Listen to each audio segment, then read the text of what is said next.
নমস্কার বন্ধুরা, আমি কোজাগরি আবারও চলে এসেছি তোমাদের কাছে একটা ভিডিও উপস্থাপন করতে। গত ভিডিওগুলিতে তোমরা আমার কাছ থেকে যে তথ্যগুলি পাচ্ছিলে সেটা ছিল গণেশ চতুর্থী সম্পর্কিত নানান রকম ভিডিও। এই ধরো গণেশ চতুর্থীর সঠিক সময়সূচি, গণেশজিকে কি 5 রকম ফল নিবেদন করা উচিত, গণেশ চতুর্থীতে ভগবান শ্রী গণেশের চরণে কেন 21টি দুর্বাঘাস দেওয়া হয়, সমস্ত রকম পৌরাণিক কাহিনী অর্থাৎ গণেশ চতুর্থী সম্পর্কিত বিভিন্ন ধরনের ভিডিও তোমরা আমার কাছ থেকে পাচ্ছিলে। আজ আমি তোমাদেরকে জানাবো সামনেই আসতে চলেছে রাধা অষ্টমী। এই রাধা অষ্টমী কোন দিন পালন করবে, কেনই বা সেই দিন পালন করবে এবং রাধা অষ্টমী কেন পালন করতে হয়, এই সমস্ত বিষয় নিয়েই জানাবো। রাধা অষ্টমীর পুজোর সময়সূচি, পুজো কখন করতে হবে অবশ্যই পঞ্জিকার সময় অনুসারে, এই সমস্ত বৃত্তান্ত তোমাদের সামনে আজ পেশ করব। সমস্তটাই জানাবো। তবে চলো বন্ধুরা, তার আগে আমার চ্যানেলের ইন্ট্রোটা দিয়ে ফেলি। যারা ইউটিউব থেকে দেখছো তাদেরকে জানাই আমি ওমের মা চ্যানেল থেকে সবাইকে সুস্বাগতম। আশা করি সকলে খুব ভালো আছো, সুস্থ আছো, আমিও ভালো আছি। আর যারা আমার ফেসবুক পেজ কোজাগরি ঘোষ এইখান থেকে ভিডিওটি দেখছো তাদেরকেও সুস্বাগতম জানাই। ভিডিওটি ভালো লাগলে একটা লাইক আশা করব, শেয়ার করো আপনজনদের সাথে, কমেন্ট করে জানিও যদি কিছু জানার থাকে। অবশ্যই আমি তোমাদের সকল কমেন্টে রিপ্লাই দেবো। বন্ধুরা, আমি তো তোমাদেরকে জানালাম রাধা অষ্টমীর সঠিক সময়সূচি পঞ্জিকা অনুসারে কখন পড়েছে, কেন ওই সময় তোমরা রাধা অষ্টমী ব্রত পালন করবে, সমস্তটাই জানাবো।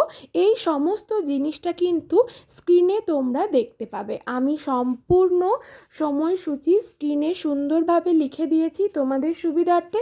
তোমাদের যদি মনে হয় তোমরা স্ক্রিনশট নিয়েও রেখে দিতে পারো, চাইলে কোথাও শেয়ার করে রেখে দিতে পারো, কিংবা লিখেও রাখতে পারো। সমস্তটাই জানাবো। তো চলো আর বেশি কথা না বলে একটা একটা করে মূল তথ্যে চলে যায়। স্ক্রিনে তোমরা ইতিমধ্যেই দেখতে পাবে, দেখো রাধা অষ্টমী ব্রত 2024। অষ্টমী তিথি শুরু হচ্ছে কখন? ইংরেজির 10ই সেপ্টেম্বর 2024, বাংলার 24শে ভাদ্র 1431 মঙ্গলবার সন্ধে 6টা বেজে 27 মিনিটে রাধা অষ্টমীর ব্রত শুরু হয়ে যাচ্ছে। আবার এক্ষুনি তোমরা দেখতে পাবে রাধা অষ্টমী ব্রত কখন সমাপ্তি ঘটছে। দেখো স্ক্রিনে চলে এলো রাধা অষ্টমী ব্রত 2024-এর অষ্টমী তিথি সমাপ্ত হচ্ছে ইংরেজির 11ই সেপ্টেম্বর 2024, বাংলার 25শে ভাদ্র 1431 বুধবার সন্ধ্যা 6টা বেজে 28 মিনিটে। তোমাদেরকে এক্ষেত্রে বলবো রাধা অষ্টমীটি 11ই সেপ্টেম্বর 2024 অর্থাৎ বাংলার 25শে ভাদ্র 1431 বুধবার উদযাপন করতে, কারণ ওই দিন সন্ধে 6টা 28 মিনিট পর্যন্ত আছে। এরপর বলি কেন বললাম, কারণ দেখো রাধা রানীর পুজোর বিশেষ সময় হলো দুপুর 12টার পর, কারণ দুপুর 12টার পর শ্রী রাধিকা জন্মগ্রহণ করেছিলেন। তাই তোমরা এই যে আগে যেটা বললাম বুধবার দিন, সেই বুধবার অর্থাৎ 11ই সেপ্টেম্বর রাধা অষ্টমী ব্রতটি উদযাপন করো, ঠিক আছে? কারণ আগের দিন সন্ধেবেলায় পড়ছে, মঙ্গলবার সন্ধেবেলায় রাধা অষ্টমী পড়ছে, তাই তোমাদেরকে রাধা অষ্টমী ব্রত উদযাপন করতে হবে বুধবার দিন 12টার মধ্যে, দুপুর 12টার পর, মানে 12টা বাজবে যখন, তখন রাধা অষ্টমীর ব্রত উদযাপন করবে। এই তো প্রথমেই জানিয়ে দিলাম রাধা অষ্টমীর সঠিক সময়সূচি পঞ্জিকা অনুসারে, এবং কেনই বা ওই টাইমে করবে সেটাও জানিয়ে দিলাম। এরপর তোমাদের জানাবো সনাতন ধর্মে রাধা অষ্টমী ব্রতের মাহাত্ম্য। সনাতন ধর্মে রাধারানী ছাড়া শ্রীকৃষ্ণের পুজো একেবারেই অসম্পূর্ণ। সনাতন ধর্মে যখন কৃষ্ণ পুজো বা নাম করা হয়, সাথে কিন্তু রাধারানীর নামও স্মরণ করা হয়, নইলে কৃষ্ণ পুজো অসম্পূর্ণ রয়ে যায়। রাধা তারপরেই কৃষ্ণর নাম আছে, প্রথমে রাধা তারপরেই নাম আছে কৃষ্ণ, তাই বলা হয় রাধা ছাড়া কৃষ্ণের নাম অসম্পূর্ণ।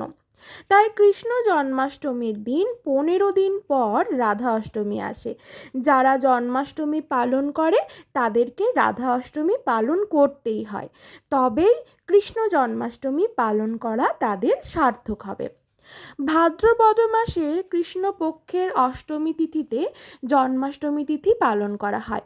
অন্যদিকে ভাদ্র মাসের শুক্লপক্ষের অষ্টমী তিথিতে রাধা অষ্টমী পালন করা হয়, অর্থাৎ রাধা রানীর জন্ম উৎসব পালন করা হয়। রাধা অষ্টমীর ব্রত নারী পুরুষ সকলেই করতে পারে, যার ফলস্বরূপ সংসারে শান্তি নেমে আসে, সন্তানের সুস্বাস্থ্য থাকে এবং অশান্তি দূর হয়, দাম্পত্য জীবন ভালো থাকে। ব্রজে জন্মান শ্রী রাধিকা, তার পিতার নাম ছিল বৃষভানু। পুরাণ বলে শ্রী রাধার কৃষ্ণে আত্মা। কৃষ্ণের পুজো রাধার পুজো ছাড়া অসম্পূর্ণ। যে ব্যক্তি রাধা অষ্টমীর উপবাস পালন করে তার জীবনে কোনো কিছুর অভাব থাকে না। রাধা কৃষ্ণের প্রেম ভালোবাসা নিঃস্বার্থ। রাধাষ্টমীর দিন সকালে ঘুম থেকে উঠে শুদ্ধ বস্ত্রে শুদ্ধ হয়ে ঠাকুর ঘরে প্রবেশ করবে এবং একটি চৌকির মধ্যে কাপড় বিছিয়ে নেবে। তারপর রাধা কৃষ্ণের চিত্রপট বা ফটো স্থাপন করবে। ওই দিন রাধা রানীকে স্নান করিয়ে সুন্দর বস্ত্র পরিধান করাতে হয়। যদি তোমার কাছে রাধারানীর কোনো বিগ্রহ থাকে তাহলে রাধারানীকে পঞ্চামৃত দিয়ে স্নান করিয়ে তাকে একটি সুন্দর বস্ত্র পরাবে, সাথে ভগবান শ্রীকৃষ্ণ অর্থাৎ যদি গোপাল থেকে থাকে তাকেও পরাতে পারো। যদি তোমার বাড়িতে রাধারানীর কোনো আলাদা বিগ্রহ না থেকে থাকে সেক্ষেত্রে তুমি বা আমাদের গোপু গোপালকে মানে গোপাল সোনাকেও তুমি কিন্তু পঞ্চামৃত দিয়ে স্নান করিয়ে তাকেও কিন্তু নতুন বস্ত্র পরাতে পারো। বিবাহিত মহিলারা রাধারানীর পুজোর সময় 16 শৃঙ্গার করেন। পুজোর সময় রাধার ফল ফুল ও মিষ্টি নিবেদন করবে। রাধাকৃষ্ণের আরতি করবে অবশ্যই ঘিয়ের প্রদীপ এবং কর্পূর সহযোগে। রাধার অষ্টোত্তর শতনাম পাঠ করবে, সম্ভব হলে গীতা পাঠ করতে ভুলো না। তবে চলো তোমাদেরকে আরেকটা কথা বলি, যে আমরা তো সকলেই জানি রাধারানী হলেন মা লক্ষ্মীর আরেক রূপ, তাই তো? তো তোমাদের বাড়িতে যদি লক্ষ্মী নারায়ণের কোনো যুগল মূর্তি থাকে সেইখানেও তোমরা সেই বিগ্রহটিকেও তোমরা অভিষেক করতে পারো, তারপর তাকে ফুল দিয়ে সাজাতে পারো, ফুল মালা সহযোগে, এবং যদি পারো নতুন বস্ত্র পরাতে পারো। আর যদি তোমাদের বাড়িতে লক্ষ্মীনারায়ণের কোনো বিগ্রহ বা চিত্রপট সেভাবে যদি না থাকে সেক্ষেত্রে বলবো রাধাকৃষ্ণেরও যদি কোনো বিগ্রহ বা চিত্রপট না থাকে অবশ্যই রাধাকৃষ্ণের একটি চিত্রপট বা বিগ্রহ কিনে এনে একটি জল চৌকি পেতো, জল চৌকিটিকে প্রথমে শুদ্ধ করে নিও গঙ্গা জল দিয়ে, প্রথমে ভালো করে ধুয়ে গঙ্গা জল দিয়ে শুদ্ধ করে নিও। তারপর জল চৌকির ওপর একটি হলুদ আসন, কারণ হলুদ, গোলাপি এবং সোনালি এই 3টে কালার রাধারানীর খুবই পছন্দের, তো সেই আসনটি পেতো এবং তার ওপর একটু ফুলের পাপড়ি ছড়িয়ে এবং গোটা আতপ চাল ছড়িয়ে সেখানে রাধা কৃষ্ণের ফটোটি স্থাপন করো।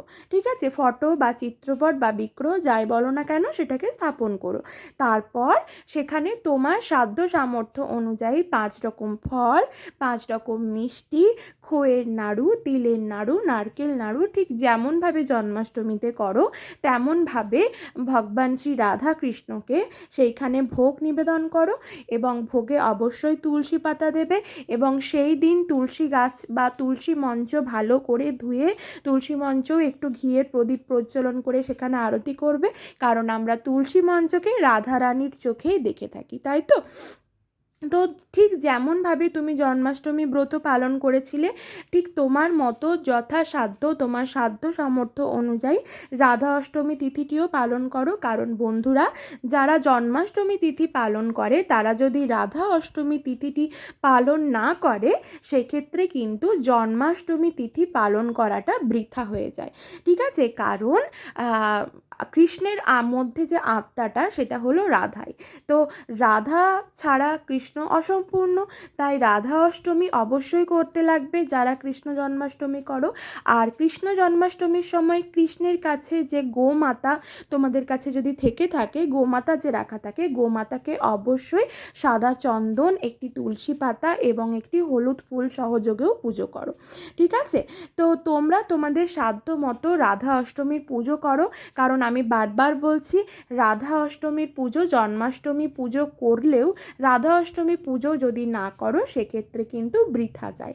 তো এই ক্রিয়াটি করলে তোমাদের কি হবে, দাম্পত্য জীবন ভালো থাকবে, সংসারে যে অশান্তি থাকে সেই অশান্তি দূর হবে, যে ভাব অভাব অনটন তোমার সংসারে দেখা দেয়, সে দেখা দিচ্ছে, সেইগুলোও দূর হবে ভগবান শ্রী রাধা কৃষ্ণের জন্য।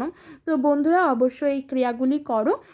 তো সামনেই তোমাদের কাছে যেটা আবার নিয়ে আসবো সেটা হলো রাধা অষ্টমী পুজোর সহজ উপায়, সাথে 4টি উপায় প্রতিকার সহ কিভাবে রাধা অষ্টমী পুজোর দিন করবে, সেই সমস্ত বৃত্তান্ত তোমাদের সামনে নিয়ে আসবো। যদি আজকের এই ভিডিওটি ভালো লেগে থাকে, রাধা অষ্টমীর সঠিক সময়সূচি এবং কিভাবে পুজো করবে, কেনই বা করবে, ভালো লাগলে একটা লাইক করবে। সকলে খুব ভালো থেকো।